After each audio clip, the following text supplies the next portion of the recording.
ನಿಮ್ಮ ಹೆಸರು? ನನ್ನ ಹೆಸರು ಸಹನ ಕುಮಾರಿ ಅಂತ. ನಾನು ದೇವಾನಂದ ಅವ್ರ ಮನೆ ಪಕ್ಕ ಇರೋದು. ನಾನು ಸರಳಾ ದೇವಾನಂದ ಅವ್ರ ಮನೆ ಪಕ್ಕ ನಾನು ಇರೋದು. ನಾನು ಒಂದು ಸ್ವಲ್ಪ ನನ್ನ ಅಭಿಪ್ರಾಯಗಳನ್ನ ನಿಮ್ಮ ಹತ್ರ ಹಂಚ್ಕೊಳ್ಳೋಕ್ಕೆ ನಾನು ಇಷ್ಟಪಡ್ತೀನಿ. ನನಗೆ ಈ ಕೊರೋನಾ ಬಂದಮೇಲೆ ನನಗೆ ಇಂಜೆಕ್ಷನ್ ಕೊಟ್ಟ ಮೇಲೆ ನನಗೆ ಸೊಂಟದಿಂದ ಕಾಲವರೆಗೂ ನನಗೆ ಅಂದರೆ ಇದಾಗ್ಬಿಟ್ಟಿದ್ದೆ. ನನಗೆ ನಡೆಯಕ್ಕೆ ನನಗೆ ಆಗ್ತಾ ಇರಲಿಲ್ಲ. ಮತ್ತೆ ಸ್ವಲ್ಪ ದೂರ ಒಂದು ಅರ್ಧ ಕಿಲೋಮೀಟ್ರ್ ನಂಗೆ ನಡೆಯಕ್ಕೆ ಆಗ್ತಿರ್ಲಿಲ್ಲ. ಅಲ್ಲಿಂದ ನಾನು ತುಂಬ ಸುಸ್ತಾಗ್ತಾ ಇದ್ದೆ. ನಾನು ನಡಿಬೇಕು ಅಂದ್ರೆ ನಂಗೆ ಸುಸ್ತಾಗೋದು. ಒಂದು ಅರ್ಧ ಕಿಲೋಮೀಟರ್ ನಡೆದ್ರೆ ನಾನು ತುಂಬ ಹೊತ್ತು ಕೂತ್ಕೊಂಡು ಮುಂದೆ ನಾನು ಮೂವ್ ಮಾಡಬೇಕಾಗಿತ್ತು. ಅಷ್ಟು ನನಗೆ ತುಂಬ ಕಾಲು ಪ್ರಾಬ್ಲಮ್ ಇತ್ತು. ಮತ್ತೆ ನನಗೆ ಎರಡು ಕಾಲು ನನಗೆ ತುಂಬ ಜೊಬ್ಬು ಹಿಡಿಯೋದು, ಮರ ಆಗ್ಬಿಡೋದು. ನನಗೆ ಎಷ್ಟೋ ಸತಿ ಕೂತ್ಕೊಂಡು ನಾನು ಕಣ್ಣೀರು ಹಾಕ್ಬಿಟ್ಟಿದ್ದೀನಿ. ನನಗೆ ಏನಪ್ಪ ನನ್ನ ಜೀವನ ಹೀಗಾಯ್ತಲ್ಲ ಅಂತ. ಅಂದರೆ ಎಷ್ಟೋ ಸತಿ ನಾನು ಹಾಸ್ಪಿಟ್ಲಾಗೂ ಹೋಗಿ ಬಂದ್ರೂ ನನಗೆ ಅದರಿಂದ ನನಗೆ ಏನು ಅನುಕೂಲನೇ ನನಗಾಗಲಿಲ್ಲ. ಆಮೇಲೆ ಏನೋ ಇಲ್ಲ ಎಕ್ಸ್ರೇ ಅದು ತೆಗಿಸ್ಕೊ, ಮತ್ತೆ ಅದೇನೇನೋ MRS ತೆಗಿಸ್ಕೊ ಅಂತ ನನಗೆ ಅದೇ ಅನೇಕ ಅಭಿಪ್ರಾಯಗಳು ಹೇಳಿದ್ರು.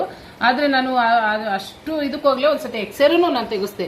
ಅದರೊಳಗೂ ನನಗೆ ಪ್ರಾಬ್ಲಮ್ ಏನು ಅಂತಲೂ ನನಗೆ ಇದಾಗಿಲ್ಲ. ಆಮೇಲೆ ಇರೋ ಒಂದ್ಸತಿ ಹಾಸ್ಪಿಟ್ಲಿಗೆ ಹೋಗಿ ತುಂಬ ಕಾಲು ನೋವಾಗ್ಬಿಟ್ಟಿತ್ತು. ನಾನು ಹಾಸ್ಪಿಟ್ಲಿಗೆ ಹೋಗ್ಬಿಟ್ಟು ನಾನು ತೋರಿಸ್ಕೊಂಡು ಬಂದೆ. ನನಗೆ ಈಗ ಕಾಲು ಜುಬಿಡ್ತಾ ಇದೆ, ತುಂಬ ಕಾಲು ನೋವ್ತಾ ಇದೆ ನನಗೆ ಅಂತ ಹೇಳಿದಾಗ ಅವರು ಒಂದು ನೋವಿಂದ ಇಂಜೆಕ್ಷನ್ ಕೊಟ್ಟು ಒಂದು ಸ್ವಲ್ಪ ಮಾತ್ರೆಗಳು ಕೊಟ್ಟು ನಾನು ತುಂಬಾ ಒಂದ್ಸತಿ ಸಪ್ಪುಗೆ ನಾನು ಅಲ್ಲಿ ನಿಂತಿದ್ದಾಗ ಸರಳಾ ದೇವಾನಂದ ಅವರು ನಮ್ಮ ಮನೆ ಹತ್ರ ಬಂದಾಗ ಹಂಗಂದ್ರು, ನಮ್ಮ ಇಲ್ಲಿ ಹಿಂಗೆ ಹೊಸದಾಗಿ ಒಂದು ಇದನ್ನ ನಾವು ಮಾಡಿ BCM ಮಿಷನ್ ಅದರಲ್ಲಿ ನಾವು ಅದನ್ನ ಮಾಡ್ತಾ ಇದ್ದೀವಿ. ಒಂದ್ಸತಿ ಬಂದು ಒಂದ್ಸತಿ ಉಪಯೋಗ ಮಾಡ್ಕೊಳ್ರಿ ಅಂತ ನನಗೆ ಅದನ್ನ ನನಗೆ ಹೇಳಿದ್ರು. ನಾನು ಅವಾಗ ಸ್ವಲ್ಪ ಇದು ಮಾಡಿದೆ, ಎಷ್ಟೋ ಕಡೆ ಹೋದೆ, ನನಗೆ ಇದರಿಂದ ಏನು ಪ್ರಯೋಜನ ಅಂತ ಅಂದ್ಕೊಂಡೆ. ಆದರೂ ಸರಳಾ ದೇವಾನಂದವ್ರು ನನ್ನ ಬಿಡಲಿಲ್ಲ. ಬನ್ನಿ ನೀವು ನಮ್ಮ ಮನೆಗೆ ಬನ್ನಿರಿ ಅಂತ ಹೇಳಿ ತುಂಬ ಹಿಂಸೆ ಮಾಡಿದ್ರು. ನಾನು ಆಮೇಲೆ ಒಂದ್ಸತಿ ಬಂದಾಗ ನಾನು ಅದನ್ನ ಸ್ವಲ್ಪ ನಾನು ಉಪಯೋಗಿಸ್ಕೊಂಡಾಗ ಒಂದಿನ ಸ್ವಲ್ಪ ಪರವಾಗಿಲ್ಲ, 2 ದಿನ ಪರವಾಗಿಲ್ಲ. ನಾನು 3ನೇ ದಿನಕ್ಕೆ ನಾನು ತುಂಬ ಕ್ಯೂರ್ ಆದೆ.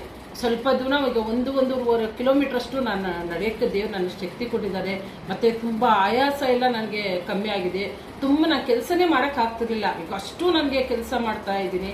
ಈಗ ನನಗೆ 50 ವರ್ಷ ನಿಜವಾಗ್ಲೂ ನನಗೆ ಈಗ ನನಗೆ 18 ವರ್ಷ ಏನೋ ಅಷ್ಟು ನನಗೆ ಇದನ್ನ ನನಗೆ ಖುಷಿ ಆಗ್ತಾ ಇದೆ ನನಗೆ. ಅದರಿಂದ ನೀವು ಉಪಯೋಗಿಸ್ಕೊಳ್ರಿ, ಬೇರೆಯವ್ರಿಗೂ ನೀವು ಅದನ್ನ ಹೇಳ್ರಿ. ನಿಜವಾಗ್ಲೂ ಅದರಿಂದ ತುಂಬ ಉಪಯೋಗ ಇದೆ. ನನ್ನ ಅಭಿಪ್ರಾಯಗಳು ನಿಮ್ಮ ಹತ್ರ ಹೇಳ್ತಾ ಇದ್ದೀನಿ. ನಿಜವಾಗ್ಲೂ ನಾನು ಅದನ್ನ ತುಂಬ ಅನುಭವಿಸಿದ್ದೀನಿ. ನೀವು ಅನುಭವಿಸೋಕ್ಕೆ